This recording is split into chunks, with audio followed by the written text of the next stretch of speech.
Friends, मैं हूं Rajesh sir. Once again मैं आपके लिए अभी इस बार नया टॉपिक लेके आया हूं ओनली कॉन्सेप्ट पे। दोस्तों इस बार का टॉपिक हमारा सिक्स सिग्मा है। अब आप सुन रहे होंगे सिक्स सिग्मा, दोस्तों तो ये तो मैथ्स का टॉपिक लग रहा है। दोस्तों ये मैथ्स का टॉपिक नहीं है, ये हमारे कॉमर्स का ही टॉपिक है। जो इंडस्ट्रीज यहाँ बैठे या बिजनेसमैन मुझे देख रहे हैं या फिर आप स्टूडेंट अगर मुझे देख रहे हैं, तो ये दोनों के लिए बहुत इंपॉर्टेंट है। स्टूडेंट के लिए इसलिए क्योंकि जब आप एमबीए बन जाओगे, जब आप किसी कंपनी के मैनेजर बन जाओगे, तो याद रखिए ये वही टॉपिक है जो आपकी कंपनी को सातवें आसमान पे लेके जाएगा। इंडस्ट्री से अगर आप हो और आपने आज तक गलतियां करी है, तो सिक्स सिग्मा सीखने के बाद आप ये मिस्टेक नहीं करेंगे और आप अपनी इस कंपनी में अप्लाई करिए और सिक्स सिग्मा को फॉलो करिए। तो चलिए दोस्तों देखते हैं सिक्स सिग्मा का कॉन्सेप्ट मेरे साथ इस वीडियो में। Six sigma actually overall about quality management होता है। क्वालिटी मैनेजमेंट किस चीज के लिए? दोस्तों मान लेते हैं कि आप एक कंपनी के ओनर हो और आपका एक प्रोडक्ट है, आप कार बनाते हो, तो आपका कार सक्सेसफुल है आपको कब पता चलेगा? जब आपका कस्टमर खुश हो जाएगा। मान लेते हैं आप सर्विस इंडस्ट्रीज ओनर हो, तो अगर आप सर्विस इंश्योरेंस में, बैंक में या फिर हेयर सैलून में सर्विस प्रोवाइड कर रहे हो, तो आपकी ये सर्विसेज कब आपको पता चलेगी कि सही जा रही है? जब आपका कस्टमर क्या हो जाएगा? सेटिस्फाइड हो जाएगा। तो दोस्तों सिक्स सिग्मा में बस और एक ही ऑब्जेक्ट है कि कस्टमर अगर खुश है, सेल आपका बढ़ रहा है, तो समझ जाना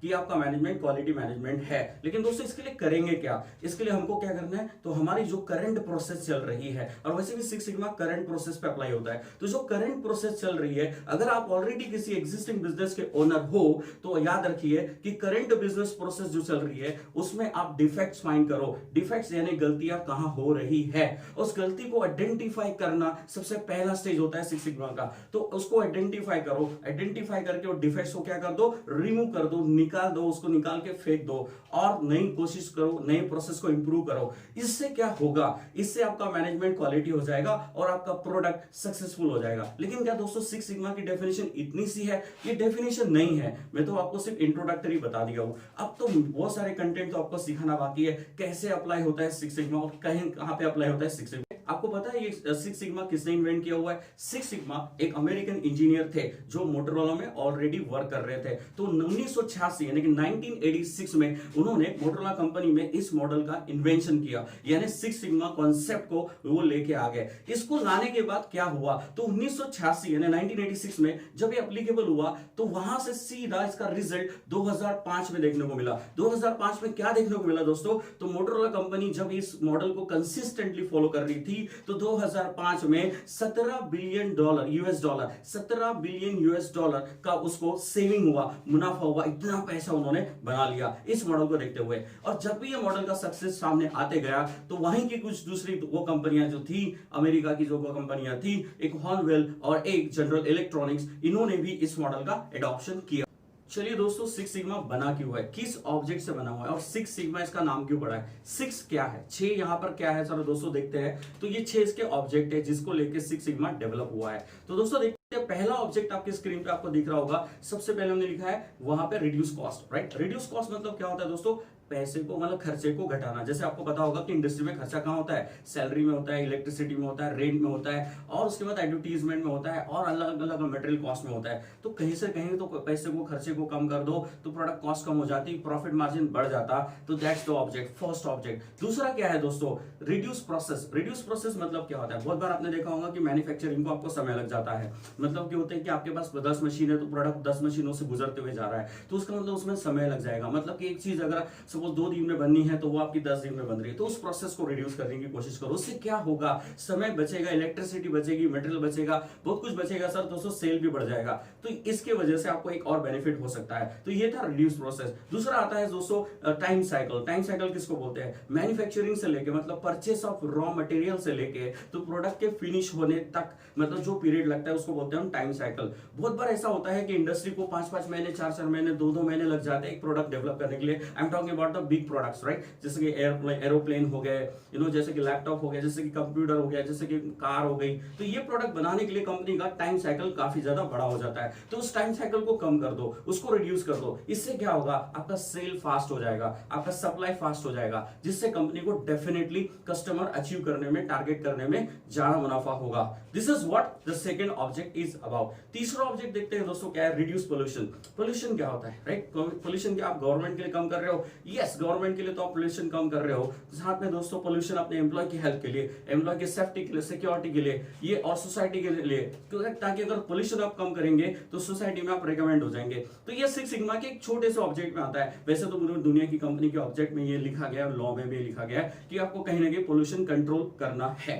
ओके, उसके बाद दोस्तों नेक्स्ट पॉइंट क्या है, इंप्रूव कस्टमर सेटिस्फैक्शन। ये है सिक्स सिग्मा का ऑब्जेक्ट। इंप्रूव कस्टमर सेटिस्फैक्शन में क्या आएगा, तो कस्टमर को क्या चाहिए उसके बारे में पहले सोचो। अगर आप कोई फूड आइटम बना रहे हो तो कस्टमर को क्या पसंद रहेगा, फूड का टेस्ट अगर वो सही है और उसमें क्वालिटी है और उसमें इंग्रेडिएंट सही है और उसको पसंद में वो बैठ रहा है, उसको चॉइस में वो बैठ रहा है, तो समझ जाइए दोस्तों आपका प्रोडक्ट हिट है, आपकी कंपनी हिट है, आपका सेल आगे है और आपका मार्जिन भी प्रॉफिट का ज्यादा होगा, क्योंकि प्रोडक्ट मार्केट में डिमांड होगा, मार्केट उसका बढ़ेगा। तो ये सिक्स सिग्मा का एक पॉइंट हो गया दोस्तों। उसके बाद क्या है, कस्टमर सेटिस्फैक्शन के बाद क्या है, तो प्रॉफिट को बढ़ाना।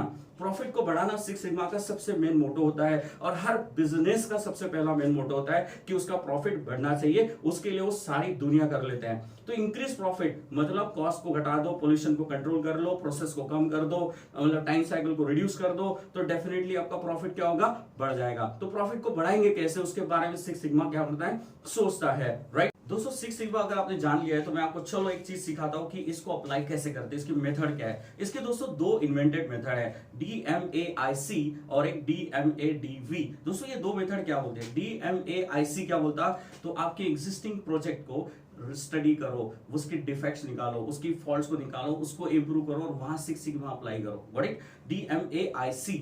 उसके बाद DMADV क्या बोलता, तो DMADV आपके कंपनी के अंदर जो प्रिंसिपल हो क्या बोलता, तो अगर आप कोई नया प्रोडक्ट ला रहे हो, न्यू प्रोडक्ट लॉन्च कर रहे हो, नया प्रोडक्ट डिजाइन कर रहे हो, नई प्रोसेस ला रहे हो, तो वहां पे ये सिक्स सिग्मा का इस तरीके से DMADV के तरीके से अप्लाई होगा। तो दोस्तों आपको जानने की बड़ी क्यूरियोसिटी होगी कि ये DMAIC क्या है और ये DMADV क्या है। चलो देखते हैं हम DMAIC और DMADV क्या होता है। चलो दोस्तों देखते हैं आपकी स्क्रीन पे पहली मेथड DMAIC होता क्या है। इसको डू ए मिक शॉर्टकट में बोला जाता है, डू ए मिक। ओके चलो DMAIC क्या होता है, तो देखिए पहला वर्ड आपके सामने है डी मतलब क्या होता है दोस्तों, डिफाइन। चलो दोस्तों मैं पहले आपको पहले बताया था कि DMAIC अप्लाई का किसके लिए हो रहा है, एग्जिस्टिंग प्रोसेस के लिए, जो आपके ऑर्गेनाइजेशन में ऑलरेडी एग्जिस्टिंग प्रोसेस चल रही है ना उसके लिए। तो अगर उस प्रोसेस में फॉल्ट है तो DMAIC सिक्स सिग्मा का एक मॉडल है, वो क्या बोलता है, तो सबसे पहला बोलता है D फॉर डिफाइन। डिफाइन मतलब आपको प्रॉब्लम डिफाइन करनी है, डिफेक्ट डिफाइन करनी है। अगर आपकी प्रोसेस में कोई गड़बड़ है, प्रोसेस में आपको लॉस हो रहा है, कंटिन्यू आपके एक्सपेंसेस बढ़ रहे हैं, तो पहले आपको डिफेक्ट को आइडेंटिफाई करना पड़ेगा, that is define your problem, define your defects, define and calculate your defects. Okay दूसरा पॉइंट देखते हैं दोस्तों, मेजरमेंट है, M फॉर मेजरमेंट। मेजरमेंट क्या बोलता है कि आपकी जो प्रोसेस आपने अप्लाई की है पहले उसको देख लो वो कितनी लेंदी है, देख लो कितने एम्प्लॉय लगे हैं, देख लो कितने खर्चे आ रहे हैं, मतलब कि डेटा कलेक्ट करना, इंफॉर्मेशन कलेक्ट करना। चलो दोस्तों आपने अपनी प्रोसेस का स्टडी कर लिया। उसके बाद तीसरा पॉइंट क्या बोलता है, DMAIC। तो DMA फॉर व्हाट, एनालिसिस। तीसरा प्रोसेस मेजरमेंट के बाद होता है एनालिसिस। एनालिसिस मतलब किस चीज का, कॉजेज एंड इफेक्ट का, क्यों हुआ आपको लॉस, क्यों हो रहे हैं डिफेक्ट्स, क्या आ रही है प्रॉब्लम, क्यों आ रही है, वजह क्या है, उसके वजह ढूंढो, यानी कि कॉजेज ढूंढो। कॉजेज यानी कारण ढूंढ लेने के बाद दोस्तों क्या होगा, कॉजेज और इफेक्ट, इन्हें इफेक्ट के बारे में बात कर लेते हैं कि कॉजेज ढूंढ ले लिए, इफेक्ट क्या होगा, इफेक्ट मतलब इस कॉजेज की वजह से लॉस हो रहे हैं क्या, आप नुकसान में जा रहे हो क्या, ये सब आपको ढूंढना पड़ेगा। नेक्स्ट आपको क्या करना पड़ेगा, आपको इंप्रूवमेंट करनी पड़ेगी। इंप्रूवमेंट किस चीज की, जो फॉल्ट आपने डिफाइन करे थे, जिसको आपने कैलकुलेट कर लिया, फिर स्टडी कर लिया, एनालिसिस कर लिया, अब उसको इंप्रूव करो, गलतियों को हटाओ, गलतियों को निकालो, उसमें इंप्रूवाइजेशन लेके आ जाओ। चलो ठीक है, इंप्रूव करने के बाद प्रोसेस नया हो जाएगा। अब प्रोसेस नया होने के बाद दोस्तों लास्ट पॉइंट क्या बोलता है कि आपको कंट्रोलिंग लानी है। अब कंट्रोलिंग कैसे लाएंगे आप, तो आपकी प्रोसेस को जब आप मार्केट में अप्लाई करेंगे तो आप उसको एक्चुअल प्लान से कंपेयर करेंगे आपके एक्सपेक्टेड प्लान के साथ कि आपने क्या सोचा था और क्या हो रहा है। तो ये दोनों को मेजर करके आपको उसकी गलतियों को कंट्रोल करना पड़ेगा। आई मीन टू से, अगर आपको लगता है कि खर्चे बढ़ रहे हैं नए प्रोसेस में तो उसको रोकने की कोशिश करो, सेल घट रहा है तो उसको रोकने की कोशिश करो, यानी आपको कंट्रोलिंग रखनी पड़ेगी सो दैट ये आपका इंप्रूव प्रोजेक्ट जो है वो सक्सेसफुल हो जाए। चलिए दोस्तों आते हैं अभी सेकेंड मेथोडोलॉजी पे जो सिक्स सिग्मा ने बनाई है, किस चीज के लिए, पुरानी जो थी DMAIC वो जो था दोस्तों वो किसके लिए था, एग्जिस्टिंग प्रोजेक्ट के लिए था जो आपकी इंडस्ट्री ऑलरेडी चला रही है। लेकिन अब दूसरी मेथड क्या बोलती है, दूसरी मेथड बोलती है नए प्रोजेक्ट के लिए। अगर कोई इंडस्ट्री नया प्रोजेक्ट ले रही है, मान लो आप नई कार लॉन्च कर रहे हो, मान लो आप नई साबुन या शैम्पू बना रहे हो, मान लो आप नई सर्विस लाना चाहते हो, तो नए प्रोजेक्ट इसको बोलेंगे। दोस्तों नए प्रोजेक्ट के लिए बना गया है DMADV। ओके चलो दोस्तों देखते हैं आपकी स्क्रीन में, डी मतलब यहां क्या हो गया, डिफाइन। अब तुम प्रोडक्ट बना रहे हो तो पहले तो डिफाइन कर लो कि आपका प्रोडक्ट होगा कैसे, कितना होगा, कितने साइज का होगा, कितने प्राइस का होगा, कहां सेल होगा, मार्केट क्या होगा, मार्केटिंग स्ट्रेटेजीज क्या होगी, सब कुछ डिफाइन कर लो, right. That is called D for define. Okay उसके बाद है दोस्तों मेजरमेंट। मेजरमेंट मतलब मैंने आपको क्या सिखाया, डेटा इकट्ठा करना, डेटा कलेक्ट करना, डेटा जनरेट करना, किस टाइप का, कस्टमर्स कितने हैं, प्राइस क्या है, कॉम्पिटिटर कितने अवेलेबल है, प्रोडक्ट इस टाइप के अवेलेबल है क्या, प्रोडक्ट की डिजाइन मार्केट में ऑलरेडी कॉपी हो रही है क्या। मतलब दोस्तों ये सब आपको पहले क्या करना है, मेजर करना है, यानी डेटा इकट्ठा करना है। फिर आते हैं ए फॉर व्हाट, एनालिसिस। अब डेटा जनरेट कर लेने के बाद आप रिसर्च वर्क करो। किस बात का रिसर्च वर्क करो, क्या आपका प्रोजेक्ट सक्सेसफुल होगा, क्या आपके कस्टमर्स बढ़ेंगे, क्या आपको प्रॉफिट होगा, that is called analysis. Okay तो दोस्तों DMA हो गया। अब आते हैं डी फॉर नेक्स्ट। डी क्या बोलता है, तो नेक्स्ट डी बोलता है डिजाइन। आप अपने मॉडल को डिजाइन करो, ऐसा डिजाइन करो जो यूनिक हो, नया हो और मार्केट में एक्सेप्टेबल हो, कस्टमर को सेटिस्फाइड करने वाला हो। चलो ठीक है, डिजाइन तो बन गई, आपने सोचा था, आपने दिमाग लगाया था, आपने डिफाइन किया था। दोस्तों ये था डिजाइन। अब आते हैं V फॉर वेरिफिकेशन पे।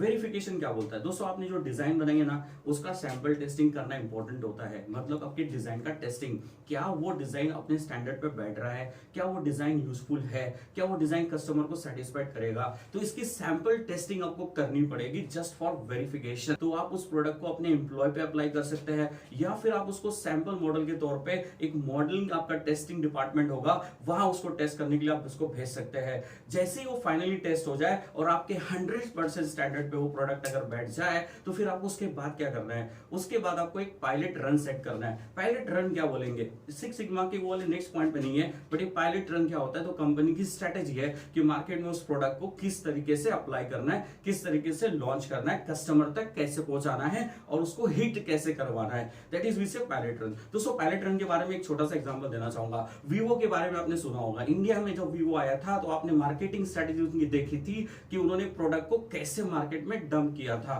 That was a pilot run. Okay तो दोस्तों ये था सिक्स सिग्मा। आपने देखा होगा सिक्स सिग्मा एक मॉडल जो सक्सेसफुल मॉडल रहा है, कंपनी ने अप्लाई किया तो कंपनी को प्रॉफिट हुआ है और कंपनी भी ISO ने भी सिक्स सिग्मा को सर्टिफाई किया हुआ है। ISO ने सिक्स सिग्मा को अपनी वेबसाइट पे पब्लिश किया हुआ है by the certification number ISO 13053 2011। इस नंबर से उसको सर्टिफाई किया गया है। तो दोस्तों ये था आज का टॉपिक सिक्स सिग्मा का और मुझे उम्मीद है कि आपको ये टॉपिक काफी अच्छे से समझ गया होगा। तो बस आप मेरे साथ इस वीडियो में हमेशा बने रहिए और मेरे चैनल ओनली कॉन्सेप्ट को सब्सक्राइब करिए, सब्सक्राइब करना ना भूलिए। और अगर आपको पसंद आ गया तो लाइक करिए और शेयर भी करिए अपने दोस्तों में। थैंक यू दोस्तों, thank you from Rajesh sir.